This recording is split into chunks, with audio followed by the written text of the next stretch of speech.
Hello दोस्तों, veterans नमस्कार। मैं दीवांशी। आपको पता है कि आपने आमतौर पर यह कहावत सुनी होगी कि चतुर नार बरी चिनार। नाना जी, हमको माफ़ करना, गलती मेहारे से हो गई। लगभग वही कंडीशन आईबीए और पीएनबी बैंक दोनों ने मिलकर रेस्पोंडेंट्स के वकील की कर दी है। रेस्पोंडेंट्स के वकील मेहता साहब को पता ही नहीं चला कि आईबीए और पीएनबी ने किस प्रकार उनको फंसा दिया है। जोश जोश में आकर के जो कुछ उनको लिख के दिया था, ऊंची ऊंची आवाज़ में माननीय सुप्रीम कोर्ट में पढ़ दिया और ऐसा इम्प्रेशन दिया कि उन्होंने जजेज को, बेंच को इम्प्रेस कर दिया है। लेकिन खुद एडवोकेट साहब को यह पता नहीं था कि वो किस जाल में फंस चुके हैं। वो झूठ बोल रहे थे और ऑटोमेटिक कोर्ट को मिसलीड करने के चक्कर के जाल में फंस गए हैं। कोर्ट को मिसलीड नहीं किया जा सकता। यदि आप फैक्ट्स रख रहे हो कोर्ट के सामने, they must be properly studied, analysed, perused, interpreted and then submitted to the court. इन्होंने केवल और केवल जो कुछ लिख के दे दिया, that was read over to the court और टू द बेंच। उन्होंने देखा ही नहीं कि मेरे को क्या लिख कर दिया है और मैं क्या कर रहा हूं। इनको ये पता नहीं था कि जब काउंटर आएगा सामने वाले से और जब तुम्हारे स्टेटमेंट और फैक्ट की धज्जियां उड़ेंगी तो उस समय आपकी इज्जत का क्या बनेगा। इम्प्रेस तो बहुत किया, हमारे सारे बैंक पेंशनर बड़े इम्प्रेस थे।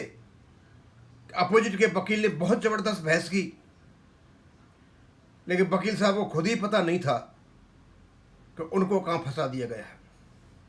और वहाँ उन्होंने दो बातों पर जोड़ दिया और उन दो बातों में से एक बात तो झूठी निकल गई। उन्होंने कहा कि रेगुलेशन 35.1 ओरिजिनल फॉर्म और अमेंडेड फॉर्म एक खास कैटेगरी के लोगों के लिए है और उस कैटेगरी का उन्होंने पीरियड भी बताया, 1/1/1986 से लेके 31/10/1987 तक। अपेंडिक्स 1 का सीरियल नंबर 1 और अपेंडिक्स 1 का सीरियल नंबर 2 में बताया उन्होंने 1/11/1992 से लेकर के 1/9/1993 तक। और यही लगभग 10 महीने का पीरियड ऑफिसर्स का बताया, क्योंकि इनका अलग अलग पीरियड होता था। और दोनों के दोनों सीरियल नंबर 1 और 2 की जो स्टार्टिंग ओपनिंग वर्ड जो लैंग्वेज है वो यही है, फॉर्मूला फॉर अपडेटिंग पेंशन, और नंबर 2 में formula for updating pension. Number 1 में पेंशन अपडेट की जाती है क्योंकि पेंशन ऑलरेडी मिली हुई है। 5वें बेस सेटलमेंट में रिटायर हुए व्यक्ति की पेंशन अपडेट की जाती है 6वें बेस सेटलमेंट के फायदों से या उसके मल्टीप्लिकेशन फैक्टर से या डीए मर्ज करके। लेकिन नंबर 2 में फॉर्मूला फॉर अपडेटिंग पेंशन जब नीचे आते हैं तो पता चलता है कि पेंशन अपडेट नहीं हो रही है। वहाँ 2 बेस सेटलमेंट से रिटायर हुए व्यक्ति की पेंशन फिक्सेशन हो रहा है, रीफिक्सेशन हो रहा है। क्योंकि जिस समय तक आदमी जाता है, जब तक रिपोर्ट नहीं आती बेस सेटलमेंट बाद में आती है, तो बाद में फिक्सेशन होता है। अपडेशन अलग अलग पीरियड का एक स्टैटिक व्यक्ति को, पर्टिकुलर बेस सेटलमेंट रिटायर्ड व्यक्ति को दिया जाता है, लेकिन वहाँ तो एक ही टाइम का व्यक्ति उसी पर ही रीफिक्सेशन हो रहा है, दूसरे टाइम से दूसरे बेस सेटलमेंट से कुछ भी नहीं आ रहा है। यानी सीरियल नंबर 2 में अपडेशन नहीं हो रहा है, वहाँ हो रहा है केवल और केवल रीफिक्सेशन ऑफ पेंशन, क्योंकि उसकी नहीं हो पाई, उसकी जब तक वो रिटायर हुआ तब तक उसका बेस सेटलमेंट नहीं आया। अब सवाल ये है कि ये तो कहते हैं शुरुआत में अपडेशन ऑफ पेंशन, और दोनों के दोनों को चीज़ों को मेहता साहब ने तो कह दिया दोनों को दोनों 2 पीरियड है, ये इन दोनों पीरियड में अपडेशन हुआ है। और बाद में 2003 में जो अमेंडमेंट हुआ है वो भी इन 10 महीने के बेस सेटलमेंट को फिर रीफिक्सेशन के लिए है। अब ये जो रीफिक्सेशन कर रहे हो ये तो रेगुलेशन 38 में होता है, और जब एवरेज निकल जाता है उसको डिवाइड बाई 2 इंटू 33 पूरी सर्विस है तो उसके बाद में ये 30.52 में होता है। लेकिन 35.2 और 38 में तो अपडेशन है ही नहीं, वो मामला ही दूसरा है, वो तो रेगुलेशन 35.1 में। इसका मतलब ये हुआ कि इन्होंने रेगुलेशन जो अमेंडेड फॉर्म में था कभी अपडेशन किया ही नहीं, जबकि इनको हर साल करना चाहिए था और उसमें फॉर्मूला डालना चाहिए था। ये जब चीज़ कोर्ट के सामने आएगी तो कोर्ट भी हतप्रभ रहेगा कि आखिरकार ये कह क्या रहे थे, इतनी बड़ी गलती कैसे, फिर किसने गलती कराई, और मेहता साहब के पास कोई जवाब नहीं होगा। Refixation of pension in updation of pension दोनों में जमीन आसमान का फर्क है। अब डीए वाली बात तो कोर्ट ने पकड़ी ली, 7वें बेस सेटलमेंट से लेकर के 12वें बेस सेटलमेंट तक जो सेटलमेंट जो आपने डीएसएल मर्ज किए उनका डिटेल दो, उनके साथ में आपका जो एक्सट्रैक्ट है वो दो, और साथ में आप बेस सेटलमेंट भी लेकर के आओ, हालांकि लगाने की जरूरत नहीं है। और जो जो बताते पिटीशन वकील बताते हैं कि उसमें हमारा अपडेशन है, उस पर भी आप बहस करो। 4 चीज़ें दी तो 3 चीज़ तो कोर्ट ने ले ली, चौथी चीज़ ये है, चौथी झूठ में पकड़े गए। और बात अभी मेरी वीडियो आएंगे उस पर। एक बात और कही उन्होंने कि 35.1 रेगुलेशन जो है इनके पिटीशन में नहीं है। ओरिजिनल पिटीशन जो चंडीगढ़ हाई कोर्ट में लगाई थी, बिल्कुल सही बात कही, नहीं है। इवन इनका तो जो एग्रीमेंट हुआ था, जो साइन हुआ था, उसका जो क्लॉज 12 था, जैसी लैंग्वेज थी वैसी इन्होंने यहाँ पर रख दी। अब जब चंडीगढ़ हाई कोर्ट में गए थे भैया, उस समय आपका 2008 में रेगुलेशन भी था, 35.1 भी था, अमेंडेड फॉर्म भी था, क्यों नहीं लिया आपने? और फिर आपने ऐसा क्यों लिया कि ये scheme has to be made tell be negotiated, वो एक आभास दे दिया जैसे अभी स्कीम निगोशिएट नहीं हुई है, अभी अधर में लटकी हुई है और उसका बोल लिया जाएगा। इस प्रकार कोर्ट के पास जाओ तो कोर्ट तो वही आपको जजमेंट देगा जो दे रखा है, सही दिया है। अब सवाल ये खड़ा हुआ कि यदि ओरिजिनल पिटीशन 35.1 नहीं है फिर क्या होगा, उसका मैंने वीडियो बना दिया है। यदि कोई रेगुलेशन और प्रोविजन आपको लीगल राइट देता है और लीगल राइट उसमें निहित हैं, आपको नहीं मिले हैं, चाहे वो पिटीशन में है या नहीं, चाहे वो कहीं मेंशन हुआ या नहीं, उसके अधिकार कभी भी खत्म नहीं होते, उसको कोर्ट कभी भी यूज कर सकता है।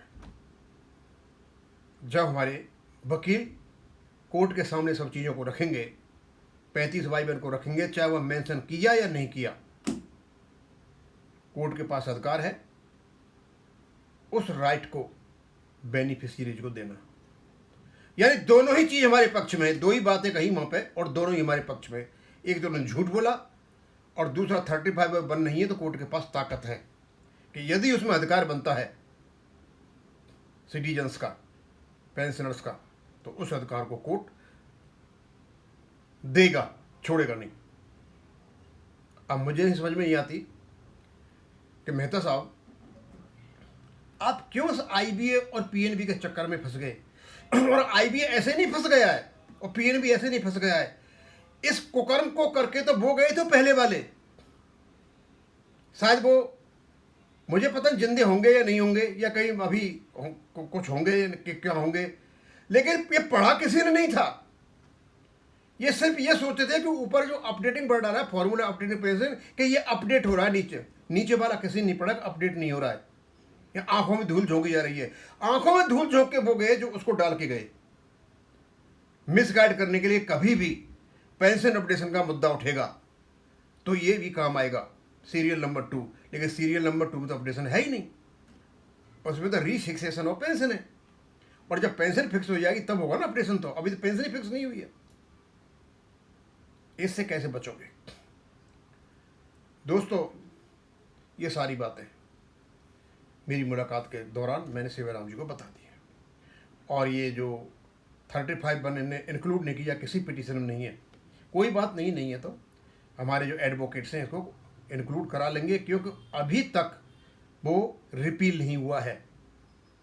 35.1 amendment 2003 basic pension and additional pension variable legal shall be updated as per formula given appendix 1। अब इसका मतलब उसमें एक ही फॉर्मूला है, सीरियल नंबर 1 पे उसके बाद कोई फार्मूला ही नहीं है और वहाँ फार्मूली दे रखा है, जबकि उनको फार्मूली यानी फार्मूलाज बनाने चाहिए थे जैसे जैसे बेस सेटलमेंट में आए। मामला बड़े जोर से फंस चुका है और मुझे लगता है कि बहुत ही इज्जतदार वकील जो रेस्पोंडेंट्स का है उसको आईबीए और पीएनबी ने फंसा दिया है। उनके पास जवाब नहीं होगा। अब मेरे ख्याल तो अपनी इज्जत बचाने का रेस्पोंडेंट के वकील के पास एक ही तरीका है, वो एक्सेप्ट कर लें, हाँ रेगुलेशन 35.1 अपडेशन का है, आप अपडेशन दे सकते हो। बहस करने से कोई फ़ायदा नहीं है, केवल और केवल अपमान होगा और मुंह की खानी पड़ेगी। ये मेरी सलाह है, मान ले तो बहुत अच्छा है, नहीं मान ले तो आप जाने। लेकिन आप मात खा चुके हो और आपको मात खिलाने में कलाकारी या कला की है किसने, आईबीए ने और पीएनबी ने। अब इसको यहीं ख़त्म करूँगा। थैंक यू, धन्यवाद।